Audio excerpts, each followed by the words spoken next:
ఎందుకు ఇది వర్షం నీళ్ళు కారణం వల్లనేనా లేకపోతే గేట్లు ఎత్తడం వల్లనా? ఇది ఇంజాపూర్లో ఒక చెరువు ఉంది మేడం. చెరువు నిండి మొత్తం అలుగెత్తేసారు. గేట్ ఎత్తేసి ఆ వాటర్ అంతా ఫ్లో అయ్యి ఇక్కడ మన అంజనపూర్లో చెరువు ఉంది, అది నిండిపోయి ఇక్కడ వచ్చేసింది. గతంలో 2020లో వచ్చిన వర్షం కూడా దీనికి అప్పుడు మనం ఒకటి కాలువ కట్టిరాడ, ముందు కాలువ ఉంది, ఆ కాలువ ముందు కట్టితే కొంత సేఫ్ అయింది. అయితే అతిమితి వచ్చిన వర్షంతో మొత్తం ఇక జలమయం అయిపోయింది కాలనీ మొత్తం. దీనివల్ల మన పోయిన 2022లో వచ్చినప్పుడు కూడా అధికారులు వచ్చారు, ఎమ్మెల్యే వచ్చారు, అందరు వచ్చారు, దీని పరిష్కారం చూపుతామని చెప్పారు. కానీ ఇప్పుడు కూడా గతంలో కూడా ఇట్లానే జరిగింది.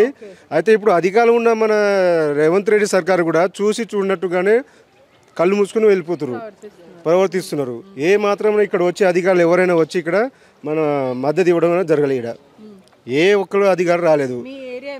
మా ఎమ్మెల్యే సాబ్ వచ్చిండు మాట్లాడిండు, చేసిండు జనరల్ కమిషనర్ వచ్చారు, మాట్లాడి పోయారు. కానీ మన కాంగ్రెస్ ప్రభుత్వం ఉన్న వాళ్ళు ఒకరు వచ్చి మాట్లాడడం జరగలేదు.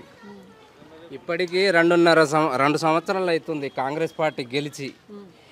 ఇప్పుడు కూడా వాళ్ళ వ్యవహారాల శైలిలు గెలిచిన రేవంత్ రెడ్డి ఇక్కడ మల్కార్గిరి నుంచి ఎమ్మెల్యే గెలిచి మంత్రి అయి ఎంపీగా గెలిచిండు.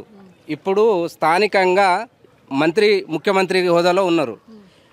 తను పై స్థాయికి కూడా వెళ్ళినా కూడా మా కాలనీ గురించి పట్టించుకోకుండా వెళ్ళిపోతున్నా ఉన్నారు. కాంగ్రెస్ పార్టీ మా స్థానికంగా ఉన్నటువంటి మా ఎమ్మెల్యే గారు తన పోయిన 2 సంవత్సరాల కిందట ఆ కాలువ గురించి మంచిగా సాఫ్ చేపించి నీళ్లు పోయేటట్టుగా చేయించారు. గత కార్పొరేటర్ కానీ స్థానికంగా ఉన్నటువంటి లీడర్స్ కానీ మంచిగానే చేయించారు. కానీ ఇప్పుడు గెలిచిన 2.5 సంవత్సరాల నుంచి ఇప్పటిదాకా కూడా ఎలాంటి నిధులు కేటాయించకుండా ఈ వాటర్ పోయేటట్టుగా చూడకుండా చేస్తున్నారు.